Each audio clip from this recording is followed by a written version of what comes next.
But next up, one of my favorite guys, the man with the microphone that I wish I had. Tip Top Tottenham is here with his Spurs shirt. How are you, mate?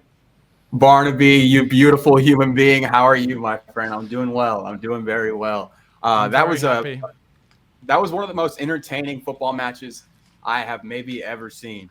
That was so fun to watch. I want to get this out of the way at the top of my segment here. Son Heung-min in Korea just turns up every single time. It is unbelievable. Like the pressure, I can't even imagine, that he must be feeling on these trips to Korea, because it really, I'm sure, every moment is centered around him, and yet he still delivers every time. What a player. We are so lucky to have him in our club. No, completely agree. So obviously we talked after the game on Saturday. Who impressed you today? Like, what did you think?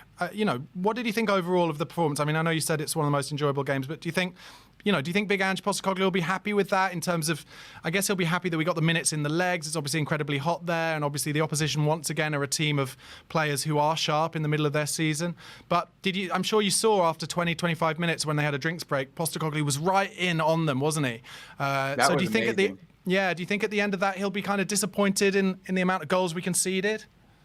I agree. Yes, he definitely won't think that we played perfect. I think that there is room for improvement for sure, but also I think it's important to remember that starting the game, even though we didn't concede as much in the beginning of the game, was Davies and Emerson, and we didn't have Romero or Van de Ven playing. So I think that may be a bit of the reason of why, if we had those two, obviously for the full match, we're not going to concede as much as we did today. So maybe that's an indication that we need more defensive depth. But overall, in terms of the players that stood out for me, other than this guy, Son Heung-min, I don't know if you can see it. Yeah, we got it. Donley, I thought, was fantastic today. Again, another left back performance was very mature. I felt like you had mentioned, I think he works really well in those tight spaces around a bunch of defenders farther up the pitch in that left back role, which I think is very, very, very, very helpful to create moves in Ange's system. And I think that's a quality that honestly is rare amongst players. You can tell that he's got that attacking midfielder background in his locker. So totally. I definitely think that Donley is a player to keep your eye on at left back. I'm curious to see if that's Ange's plan for him in the future, or if that's just kind of an experiment that he's trying out right now. Yeah, I totally agree. And I thought, obviously, he was very impressive considering how young he is, but I also thought Pedro Porro played really well, especially in that kind of first half from right back, getting in those good areas as well. Obviously, we've got Bayern Munich coming up at the weekend. You'd think that would be a much sterner test. Although maybe the fact that we've been in kind of Japan and Korea a bit longer, haven't we? Maybe that'll benefit us in terms of fitness. What do you think about that game? What's your prediction? Yes, that's a good point that you mentioned there about the time difference, because Asia is incredibly far from Europe. So I'm sure that does play a role in players' performance. I think it's interesting as well that we're playing them back to back, essentially. I think the first of the matches, you would assume that we would be sharper since we're going to be closer to where we've been playing matches recently. I'm optimistic. I'm always one to be optimistic as well. So I'm going to predict that we win 3-2. 3-2. We find a way. But I do think that there is more depth needed in our squad right now. I don't think that if we go into the season now, that we're going to be able to finish in a place in cup competitions and in the Premier League where the majority of our fan base would be happy. I think that we need to add another player in the front line truly to get to the places that the fan base wants to get. But based on what Ange said in his interview last week, I don't think anything's changed on that. He said, we've known who our targets are. Those targets are still available. It's just a matter of patience. And I feel like, to go back to Eze as an example, I do think it will be Eze in terms of the marquee signing. I think it's a matter of, Ezra's only just come back from the Euros. They got to the final, so he's on holiday anyway, so he's not missing any pre-season.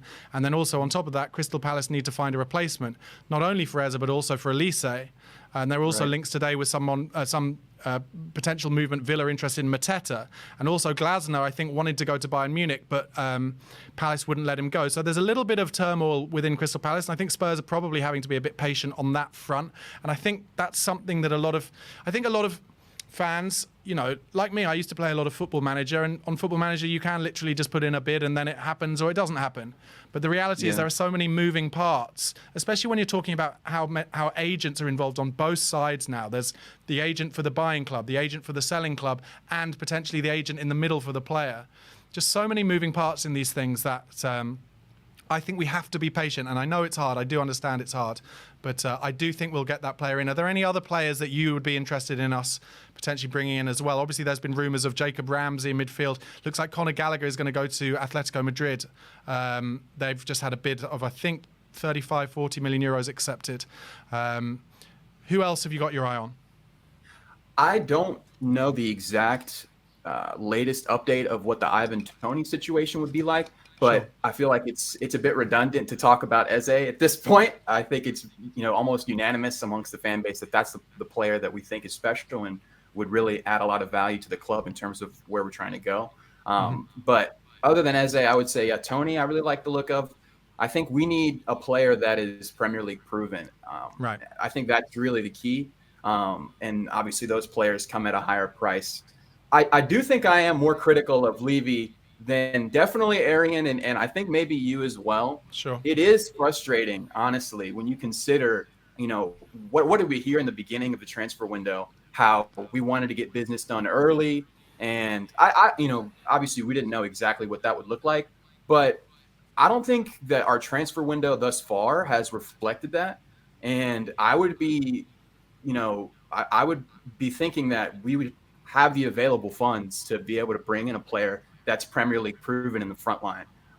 Some of the ones that we've been linked with, I don't think have had outrageously expensive price tags. And obviously it's kind of becoming a meme in the Tottenham community of where did the Harry Kane money go? Like we've all been saying a lot. I just think it is, like you had said, very difficult to sit back and just wait for something to happen when you feel like, and you look at the club's infrastructure and how, now we're the richest club in London, that we wouldn't be able to get stuff done, quicker with the type of players that you would need to challenge truly.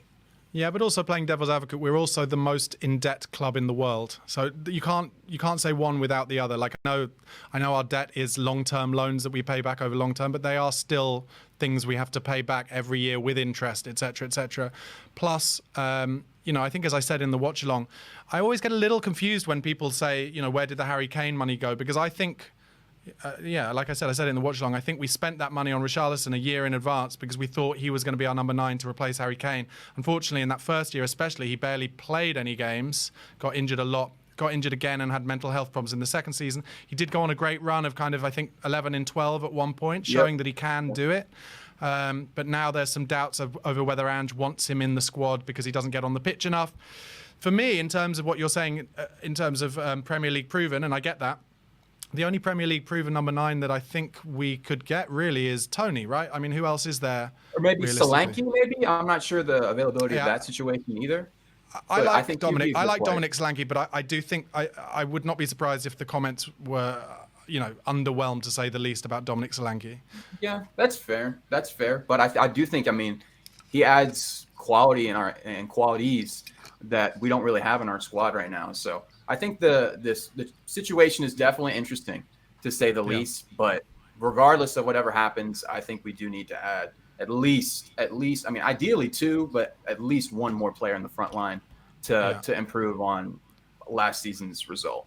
Well, I'm going to put my neck on the line, not quite as hard as Arian did, but I'm going to say that certainly by the end of the window, I think we'll have 3 new players, and I think those players will.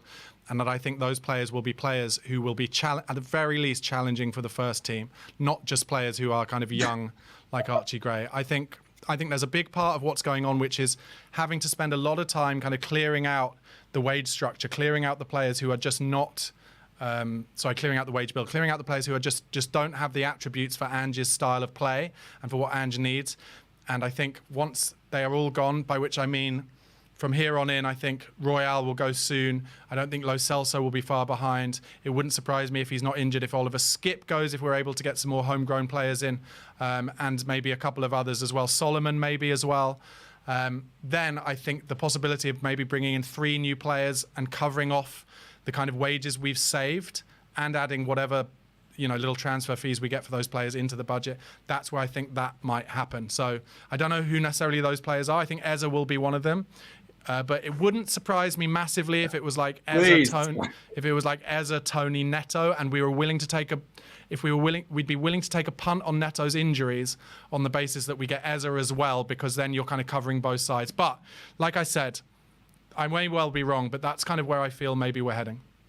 Yeah, I think that's a very bold prediction. I really do hope it comes true, honestly, but I don't think it will. I don't think it will, but I really do.